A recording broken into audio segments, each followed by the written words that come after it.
Hello, everyone. Welcome back to the Vedic Astrology Podcast. My name is Fiona Marques, and it is time once again to look at the entrance of the sun into a Rashi. Today, it is entering the Rashi Taurus, and hopefully we've all survived the amazing level of dynamism that was in Solar Aries. If you remember, we had a solar eclipse taking place, a total eclipse over many cities in the US during Solar Aries. So I think we all experienced a lot of stimulation and maybe some inspiration, being as the eclipse took place with Rahu and Venus and Mercury. Perhaps all of that Rajasic energy in Aries gave you some great inspiration of what it is that you would like to do with this coming year. And now today we have the opportunity to give the sun a kind of completely different place to experience itself. And that is Taurus, which is an earth sign, a female sign, and a Rajasic sign, and it's owned by Venus. So it's quite a change of energy from Aries, and it's also quite a change of energy from the sun's natural qualities as well, being as the sun in Vedic astrology is masculine and is related to the fire element, whereas Venus has all of that water kind of energy. So let's dive in and have a look at how this interaction between the sun and the Taurus Rashi might go about, and then also have a look at what that means for individual ascendants, because when you look at it, the ascendant level, the sun tells us something about that person's perspective. The sun will be maybe their first lord, or maybe their 12th lord, or their 5th lord, and just its location in a person's ascendant chart might give us some insights about maybe what are the good things for us to contemplate this month coming up, this solar month of Taurus. Let's jump in and talk about what is happening in the solar month of Taurus. As the sun enters Taurus, it will actually be joining Jupiter and Uranus, which are already in the sign of Taurus. So there's plenty of energy there already. And as it is entering, it will also be a time when Jupiter and Uranus are conjunct with each other, both at 21 degrees in Taurus. And at the same time, Venus and Mercury are also conjunct right next door in Aries, where the sun has just left.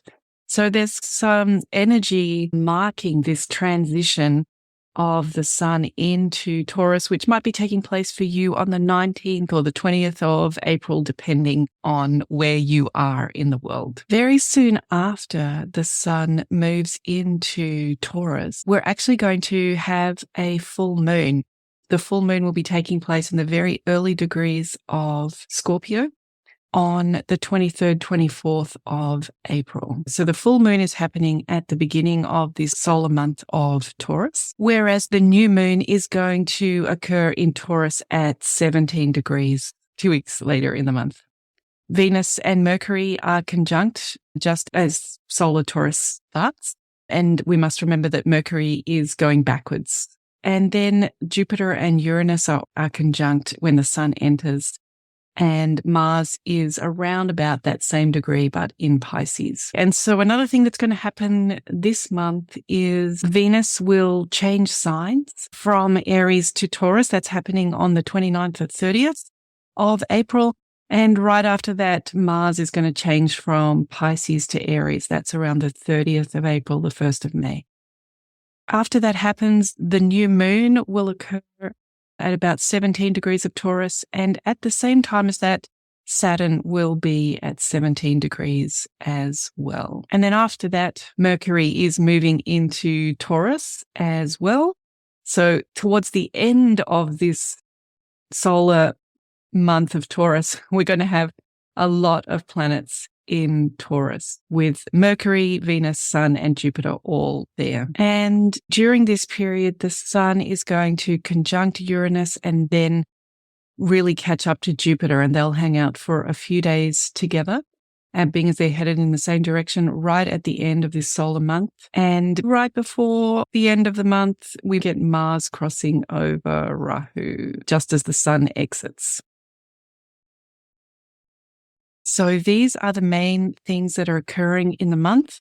Just to summarize, the sun is entering, and we have Venus and Mercury conjunct in Aries. At the same time that the sun enters, Uranus and Jupiter will also be conjunct. So a lot happening on that very first day. Then the moon is going to have an early full moon in Scorpio, and then the full moon will, of course, be in Taurus. Mars is going to change signs the 30th of April, 1st of May. Mercury is going to finish its retrograde, and it's also going to change signs around the 15th and 16th of May. Jupiter is going to conjunct Uranus during this solar month, right at the beginning. Venus changes sign on the 29th or 30th of April. And finally, Saturn is going to be in the middle of Pisces at the start of Solar Taurus. And the nodes are also at the middle of the sign that they're in. And we can see all of those movements here, as usual, in the Taurus planner, which is basically like an ephemeris combined with some notes that you want to make about each day. And just in my example here, I have marked some of those conjunctions and entries into new signs, so we can recap once again that as the sun enters, there's an awful lot going on. We've got the sun coming in just when Mercury and Venus are conjunct, but also when Jupiter and Uranus are conjunct. And at the same time, Saturn will be at the same degrees, middle of the sign, as the nodes. So a lot of emphasis about the entry of the sun into Taurus. And we can see that planets will be sharing similar degrees throughout the month. You can mark that on your planner, for example, around the 23rd, 24th, when we have that full moon. We're also going to have Venus and Uranus both at around 21, 22 degrees. So is Jupiter. And we'll have Mercury also meeting the middle of the sign along with Saturn and the nodes. And then later in the month, 29 and 30th, we have those changes of sign from both Venus and Mars. At the time of the new moon, which is taking place around 17 degrees of Taurus, where the sun and the moon will be at 17, Saturn's also going to be at 17 degrees of Pisces. And the following day, we're going to have Mercury and Uranus both on 22 degrees. Then later in the month, the 14th of May, the sun and Uranus will be at the same degrees of Taurus. And a few days following that, the sun and Jupiter are going to be at the same degrees in Taurus. In the middle of that, Mercury is going to change signs from Aries into Taurus as well. So just like there was a lot going on at the beginning of the sun entering into Taurus, there's a lot going on at the end of the solar month of Taurus as well.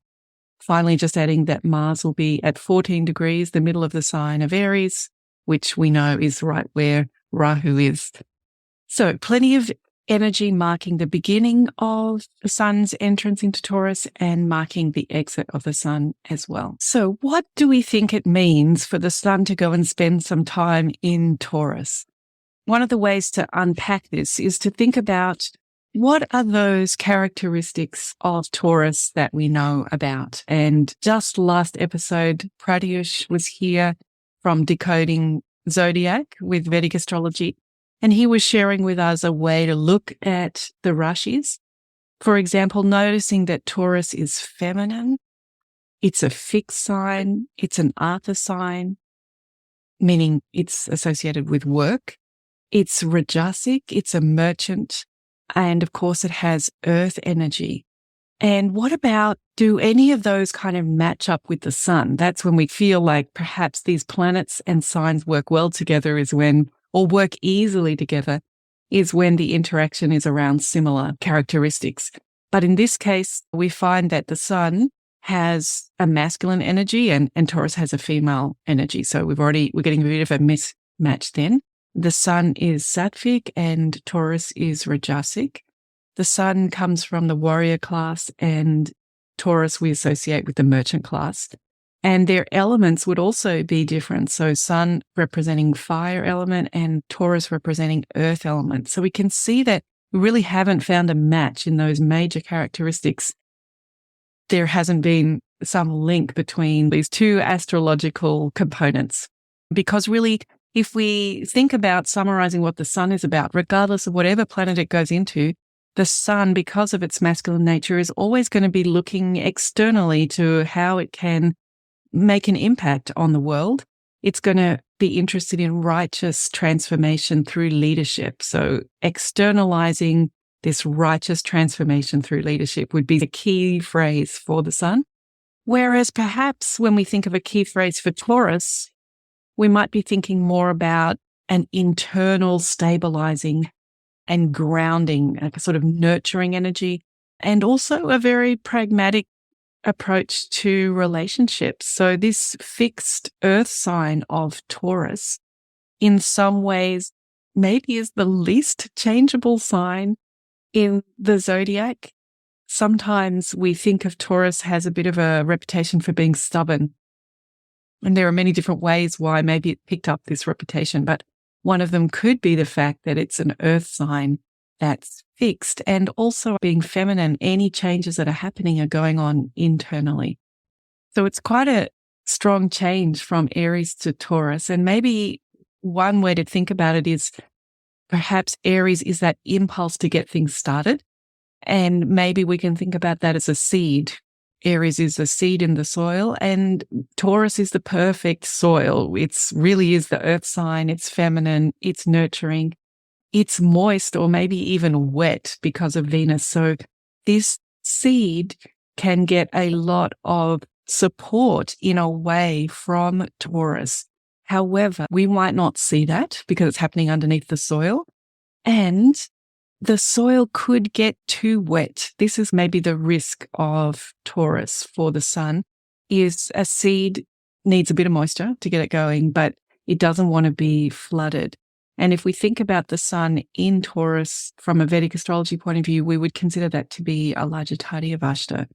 So the sun being starved by Venus, the sun doesn't get starved by very many planets, only by Venus and Saturn. So when it's starved by Venus, because Venus is operating in the mundane world, it can have a focus on the external world, and the sun is our inner inspiration. So Venus starves the sun by believing that the outer inspiration is more important than the inspiration. And Venus can dampen the sun's natural fire of creativity. That's what we were just talking about, the seed getting flooded. The person maybe is doing things for the approval of other people. We talked about Taurus being pragmatic in its relationships. It really values harmony and diplomacy. And this can negate the sun's natural intelligence if it gets too interested in people pleasing. So it can lead the sun to not know what they want inside and make choices that are out of alignment with their soul. And that can, as a consequence, end up hurting others, which is the opposite of what the sun is all really about. So this is how Venus starves the sun in Taurus. There's several ways to create starvation, but one of them is by being in the sign of an enemy, and Sun and Venus are enemies. While we're here talking about starvation, we can also notice that Jupiter is in Taurus at the moment, and it would also be starved by being in a sign of Venus. And this is a similar situation to the sun in that Venus has a natural focus on the material world, and Jupiter is about inner contentment and understanding the interconnectedness of everything. So Venus can starve Jupiter by accidentally changing its focus from enjoy to enjoy. That is, rather than internally seeking it externally, having this idea that happiness is going to be outside of the self. This is what can happen when Jupiter is starved by Venus. And this can mean that we have that feeling of always chasing after a sense of happiness, that it's just at the end of the rainbow. And if they just did this or had that, they would be happy. So Jupiter's joy is a gift to the world. And when Venus starves Jupiter, that joy can become about consumption. And this is unnatural for Jupiter and leaves a sense that they're not fulfilling their purpose or contributing in a meaningful way. So in some ways, for both Jupiter and the Sun, Taurus is not maybe the most natural interaction to have and can lead with all the best of intentions in the world, as in putting water into the soil, so Venus in Taurus, that can just not do well for these two planets that both have fire energy and can lead them to be too interested in happiness or achievements in the external world rather than in moksha and in righteousness. However, the Sun and Jupiter are naturally very sympathetic to each other. We were just saying they both have the fire element. They're both masculine. They both got sattva going on. So there is for Sun here in Taurus a good friend, a good wise friend in Jupiter, which is a good thing, even though perhaps from a Vedic astrology point of view, we would consider this to be a little bit more of a difficult or unsuccessful interaction for each of these planets in this sign of Taurus.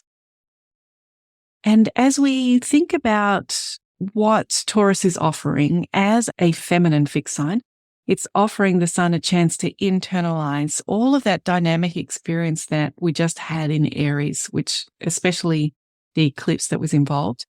So Taurus is going to help with the stabilizing and grounding earth element. And we know that we've got this wise friend Jupiter here. So in a way, it is a chance to turn within. So if you yourself want to take the opportunity of Solar Taurus, perhaps it's that chance to turn within and evaluate, try to integrate some of all of the inspiration and dynamism that you might have experienced during Solar Aries. But we do know that Uranus is here as well. And in Vedic astrology, I don't generally read the outer planets. So I'm just pointing out that it's there and that both Sun and Jupiter are going to interact with Uranus this month. What we can think about with Uranus is that it is linked to maybe the idea of Brahma, the creator. So it does have this opportunity to invent things and create new situations. Perhaps it's a little rebellious or unpredictable, maybe. Maybe all creation is a little bit rebellious and unpredictable. So maybe there's some concern there about having Jupiter, which amplifies things and makes things bigger, right? And then also the Sun is going to have this interaction with this chaotic, dynamic, kind of unpredictable creation. So we don't need an astrologer to let us know how tense some of the situations are in the world in terms of inter-geopolitical relationships. And this is maybe a little cause for concern that we have these two planets conjuncting Uranus. As we said, the Jupiter-Uranus conjunction happens right at the beginning. So by the time you're listening to this, whatever that might stimulate has probably already happened. And then later, the Sun is going to cross Uranus and then Jupiter. So that wisdom of Jupiter is not coming till after the Sun has passed through Uranus. So in my mind, it would be nicer if the Sun-Jupiter conjunction happened first and maybe a chance for wisdom before something chaotic and rebellious. We just want to also, while we're gently dabbling with planets, we want to notice that Pluto is at the very beginning degrees of Aquarius. So when the Sun enters Taurus, it will also be in a square relationship with Pluto. And that is also something that maybe gives us cause to hold our breath a little.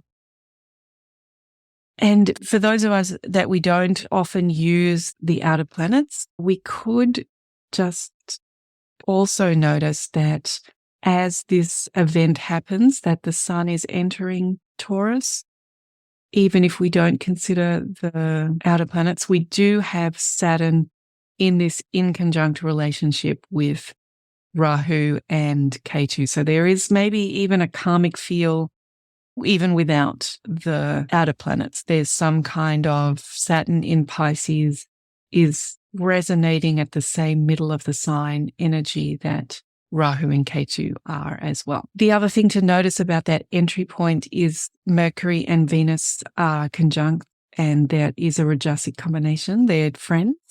So maybe this is a lot of politicians and a lot of communication happening right around this time. You could tell me as you're listening to it. It probably will have happened by the time this episode is up. And it's very close to Rahu as well. So lots of things that I think it's good for us to wish peace and focus on really being grounded in peace and what that truly means. Wishing all beings well as we enter Taurus this 19th and 20th of April. Now, what about your own chart? As we mentioned, the transits have a particular flavor for each descendant, and it's very individual, and it's not something that any podcast could do justice to. But perhaps a conversation here on the podcast can open up one's mind to what are the elemental ingredients of this solar transit through Taurus, and how is that maybe individualized to my chart. So what we're going to do is have a look at this from the perspective of each ascendant and say all that we can say about the transiting planets. What we can't talk about is where each person's individual birth planets are, because that's what I don't know and I don't have in front of me, and they will drastically change how this transit appears for each person, because the state of the sun, your sun, wherever that is, or the state of your client's sun, is much more important than this particular transit. So we want to check what is happening with the sun in the birth chart. And because it's Taurus, we also want to check what's happening with Venus in the birth chart. So these two planets are going to be really critical in tailoring the meaning of the transit into your own life. So that's very contextualized and needs to be done at the each individual person basis. But why don't we challenge ourselves to have a look at how this shows up for each ascendant? How is this opportunity for the sun to perhaps turn within and reflect? How is that going to play out in each ascendant's chart? And what about the case of too much water on the seed, causing the inspiration to be snuffed out by getting too wet and being, in a way, even too much supported by the love of Venus? Venus starves by giving too much as a feminine, benefic planet. So if the person is an Aries ascendant, then Taurus is actually the second house for all Aries. For an Aries ascendant, Taurus tells us something about the kind of skills this person needs to gather resources and take responsibility. So it tells us that for Aries ascendant, in order to gather resources and take responsibilities, we want a stable, internal, solid kind of place to do that. And when the sun is transiting through Taurus, if you're an Aries ascendant, that means that your fifth lord is transiting your second house. And when it's a second house, links ideas of income with personal inspired creativity. So maybe we're going to feel a bit more confident about speaking about our creativity, or even moving our creativity into an income generating space in our life. So this is what the ideas of the sun you might like to contemplate during the month. And we also have to remember that the fifth lord can be romantic. So we might want to contemplate romance. And the sun here is giving us the chance to work out how to pay for the inspiration that we gained in solar Aries. So whatever, if you're an Aries ascendant, whatever inspiration you had during that period, how are you going to bring that into reality in a pragmatic way by finding the funds to do that? Now, we also want to note that the ascendant lord for Aries is Mars, and it's transiting through Pisces, which is the 12th house. So there may be some nebulousness about all of that. Pisces is quite beyond this material world and Neptune is there. So maybe these ideas and inspirations are a bit nebulous, or there might be some also losses and things we need to let go of. So these are things Aries Ascendant might like to contemplate, linking their creative expression to income, thinking about how they're going to fund their inspirations, take responsibility for them and turn them into reality. And maybe also consider contemplating Mars is in the 12th sign for Aries Ascendant at the moment. Now, moving along, if you are a Taurus Ascendant, then this transit is taking place in the first house. And the first house is an angle and a trine. It's dharmic. And the sun for a Taurus Ascendant is the fourth lord. So for Taurus Ascendants, their life path is being supported by Taurus, creating a nurturing, stable, internal, and pragmatic kind of place for their life path to begin. And this transit of the fourth lord, the sun, through the first house might bring up issues of home, contentment, relationships with the mother, and new and growing ideas in these areas. Maybe you want to start learning something. And as this is also a moksha enlightenment combination, it is the perfect time to be contemplating our inspiration. But it could also bring uncertainty about balancing how to value one's inner peace, that inner safety and security, and not wanting to take risks. And so therefore compromising with others and maybe getting a little bit smaller. That's how the Venus starvation might be happening there. Now, but it will be with Jupiter, the 8th and the 11th lord, which is growing other people's money, gains through other people's money.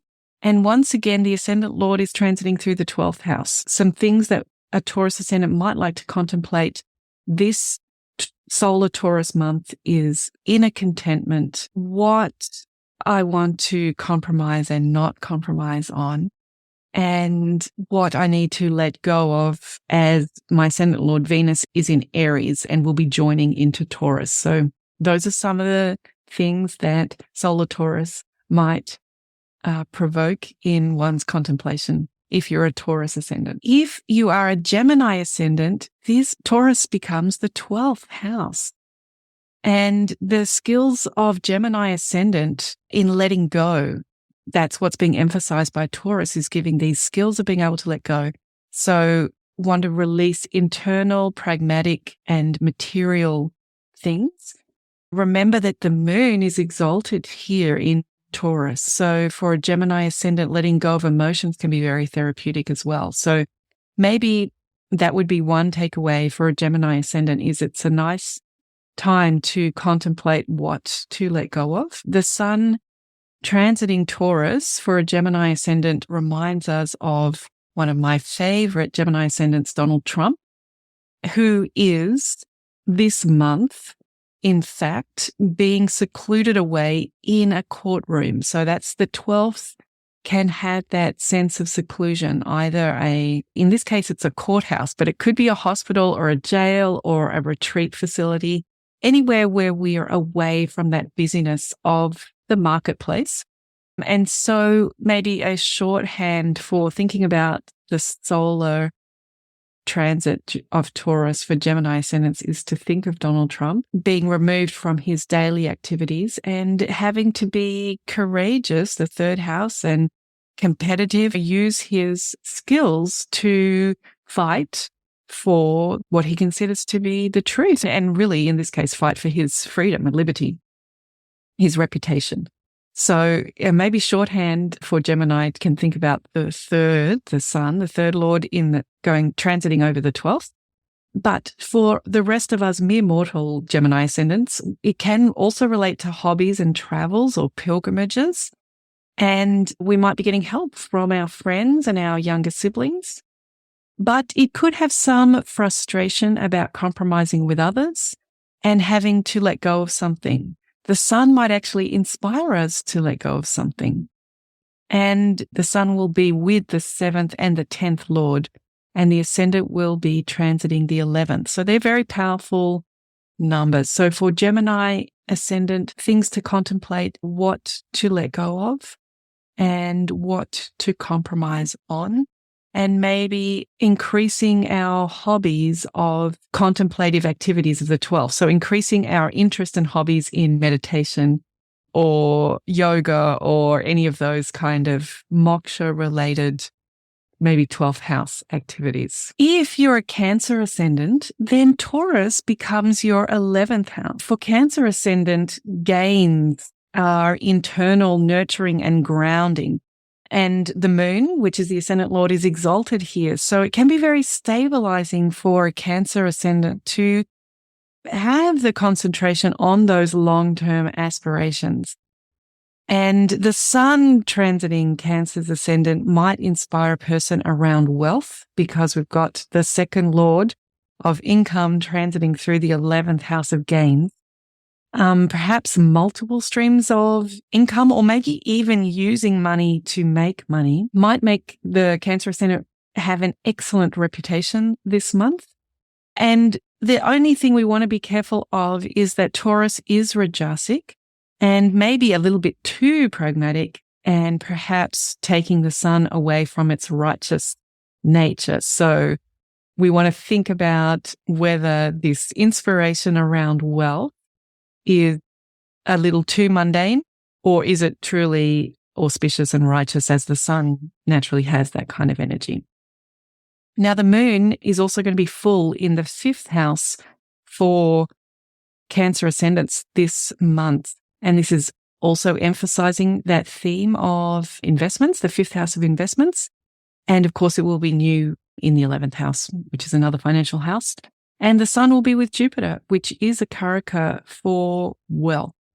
So I don't know, there just seem to be a lot of wealth things there, don't there, for Cancer Ascendant. So perhaps time this month, this solar month of Taurus for Cancer Ascendant, can contemplate these ingredients of income, of multiple streams of income, of perhaps investing, but remembering to be true and authentic to those highest ideals of the sun while we go about these contemplations. Leo Ascendant, we have the 1st Lord, the sun, transiting the 10th house of Taurus.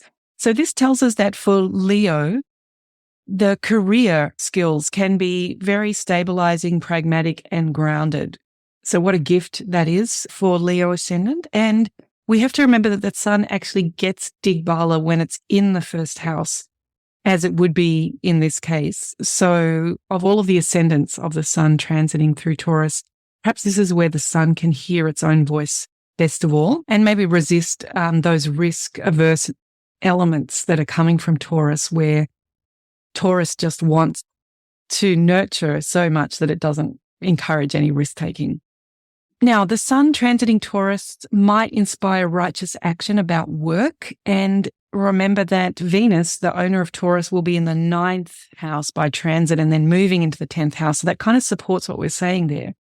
And Jupiter is also there. It's associated with meaning and purpose too. So we've got a few kind of 9th house or purpose, meaningful undertones to this transit. And Jupiter rules the 5th, about creating a legacy. And so this also supports the idea around authentic inspiration for work.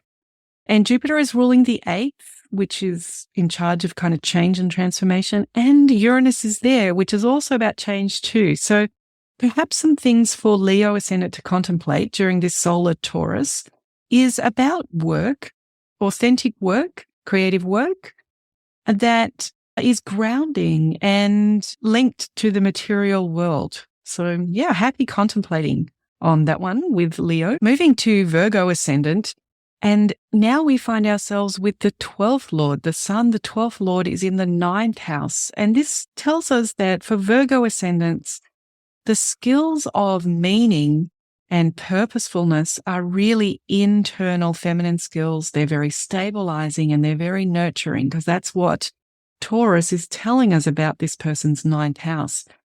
The sun is the 12th Lord for Virgo ascendant. So this is an indicator for the soul. And of course, it's linked to moksha and contemplation. And the ascendant lord, which is Mercury, is transiting through the 8th house, which is a moksha house too. And it's with the 9th lord. So again, we're seeing here lots of indications around similar themes of contemplation and enlightenment and finding meaning in that process. So maybe there's inspiration here to be charitable, maybe some travel to distant land, or even contemplating whether it's time to let go of a teacher or something that we've been devoted to. And this is a time to internally reflect on those things. So what do we need to let go of in order to find meaning? Perhaps that's what we could take advantage of with Solar Taurus, is set aside some time for contemplating those sort of indicators. When we think about this transit from the perspective of a Libra ascendant, the sun is actually the 11th lord for a Libra ascendant, and Taurus is taking place in the person's 8th house.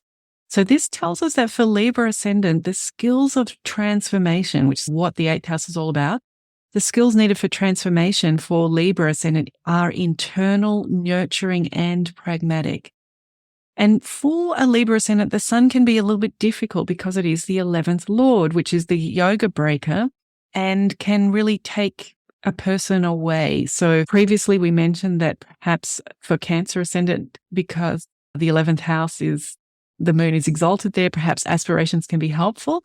For Libra ascendant, we really got to ask ourselves, are these aspirations taking us away from the pragmatic good work that we can do here on planet Earth? So the sun is transiting the 8th house, and it might inspire changes, perhaps in relation to partners, because Venus, the ascendant lord, is in the 7th house, and the 7th lord for a Venus ascendant is Mars, and it's in the 6th house with Saturn, and it's been there for solar Aries. So I'm wondering whether Solar Taurus is an invitation for Libra ascendants to go inside and contemplate their partnerships and relationships. However, it could also be a financial combination, because the 8th is like other people's money and legacies and wills, and the 11th is gains. So perhaps that's the case, but we've got Uranus there as well, being a bit chaotic and volatile. So maybe there could be like some volatility in one's ideas around gains or inheritances or something like that. It might come and go, or get big and get small. And even for Libra ascendants, perhaps the sun here is inspiration to connect with larger networks and talk about things like astrology or psychology or any of those transformational kind of sciences, as that is the 8th house, the moksha house of esoteric knowledge. So these are the kind of things that a Libra ascendant might like to contemplate this month during Solar Taurus. When we look at this transit from a Scorpio ascendant perspective, then Taurus is the 7th house and the sun is the 10th lord. So for Scorpio ascendants, this tells us that those skills that they need for partnerships are internal, pragmatic, maybe transactional. And this transit seems to be primed to inspire the person around business, work, and relationships, because it's the 10th lord going through the 7th house. And it's traveling with the 2nd lord and the 5th lord, that's Jupiter. And those numbers all resonate really nicely for business and business partnerships. The ascendant itself, which is Mars, is transiting the natal 5th house. So another indication of grace and also investment. Perhaps also romance, the 5th house of romance. And this transit's taking place in the 7th house of partnerships. So maybe taking those inspirations from solar Aries and finding business partners, relationship partners. We just want to be aware that Venus which owns the 7th house, is currently transiting the 6th house. And it also rules the 12th house for Scorpio ascendants. So we just want to have our eyes open about the partners that we might be getting involved with. So just checking out that those are really supportive and true, honest relationships that are not going to be enemies, the 6th house of enemies, and are not going to be a cause of losses, Venus ruling the 12th house for Scorpio ascendants.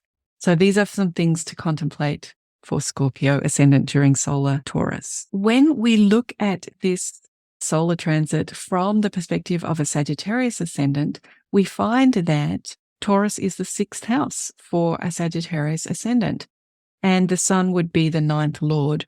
So this is telling us that for Sagittarius ascendants, the skills of their daily approach to life and to obstacles, the skills are internal, nurturing, and grounded.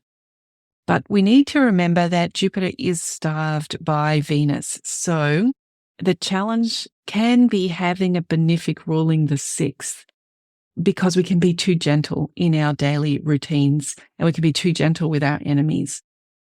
So it might be a nice time just to contemplate those things. And the 9th lord transiting our 6th house is maybe going to give us an inspiration to take graceful action to resolve those obstacles, maybe even taking legal action. And the sun is looking to make a righteous impact on our daily difficulties here, maybe giving some of its warrior energy.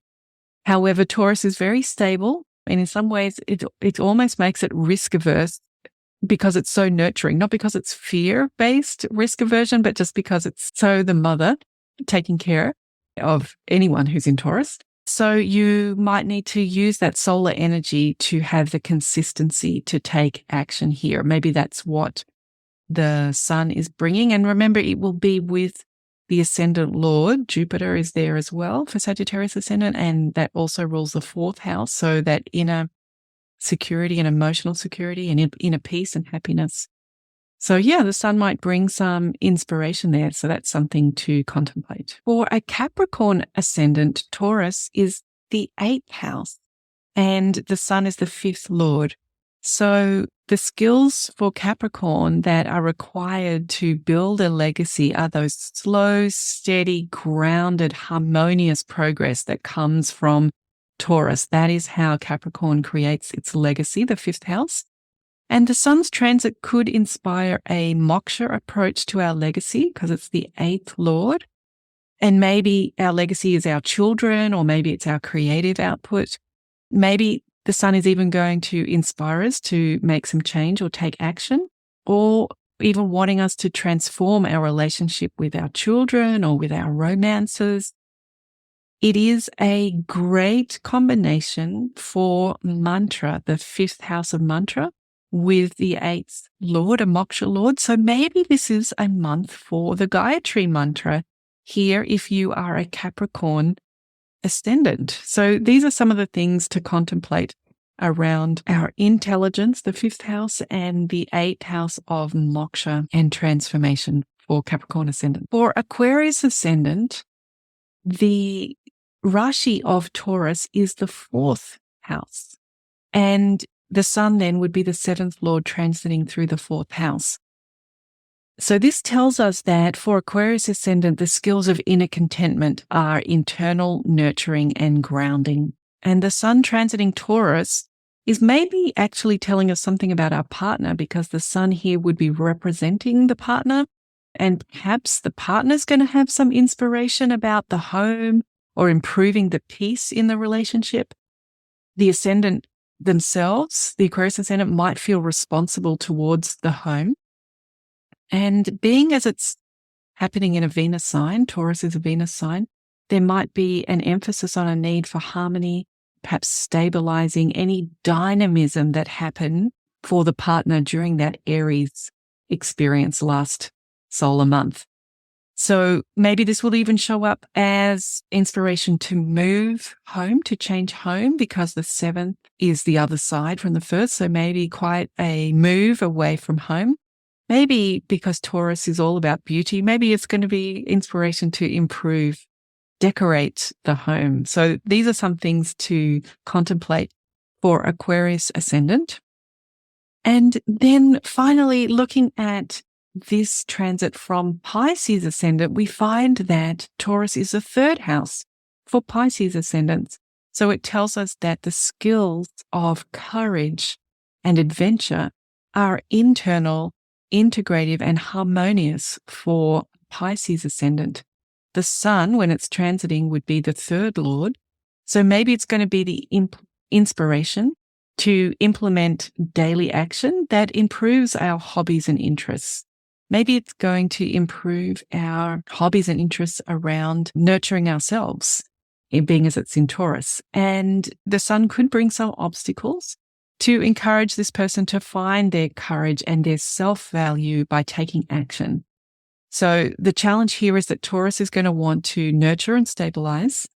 So perhaps this is about internally reorganizing our approach to adventure, to our hobbies, and what it is that we like to develop and test ourselves and challenge ourselves. Maybe Taurus is offering the chance to do that integration internally.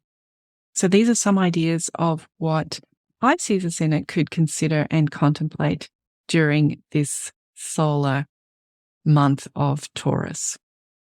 Okay, that brings us all the way around the zodiac. I hope that you will find some valuable hints for what to contemplate as the Sun transits Taurus, and obviously wishing everyone in this stabilizing solar month and nurturing that we are able to connect with the mother energy and value all of our relationships, and around the world have that incentive to value each other. And I'll look forward to seeing you next time on the Vedic Astrology Podcast, and see where we are when we do our next solar month, which will be Gemini, see what it is that we've learned from the month of Taurus. Of course, if you want to catch that ephemeris, you can pick it up on Patreon at Fiona Marques, so Patreon/Fiona Marques. And we'd love to have you there anyway as well. So feel free to join. Wonderful. It's lovely to be with you. Best wishes for this solar month, and look forward to seeing you again soon. Bye, everyone.